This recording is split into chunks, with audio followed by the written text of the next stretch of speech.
1854లో Louis వుటాన్ Paris capital అయిన ఫ్రాన్స్లో trunk maker బిజినెస్ని స్టార్ట్ చేశారు. 1896లో అఫీషియల్గా ఇంట్రడ్యూస్ చేశారు. One of the most recognizable logo in the world. Trunk డిజైనర్లో రెవల్యూషనరీ తీసుకొని వచ్చారు. లైట్ వెయిట్ అండ్ ఎయిర్ లైట్గా ఉంటాయి. Louis Vuitton high quality leather bags, wallets and యాక్సెసరీస్ను తయారు చేస్తుంది.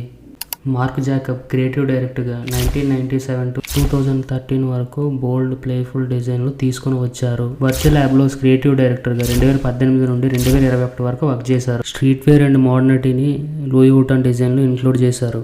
Global expansion. లూయి వుటాన్ 50 కంటే ఎక్కువ దేశాల్లో 460 స్టోర్లను కలిగి ఉంది. గ్లోబల్ లగ్జరీ పవర్ హౌస్గా మారింది. Artistic collaboration. Takashi Murakami, Stephen Sprouse, Jeff Koons limited edition తీసుకుని వచ్చింది. Family legacy. అతని సన్ అయిన జార్జెస్ సహా లూయిస్ వుటాన్ యొక్క వారసులందరూ బ్రాండ్ యొక్క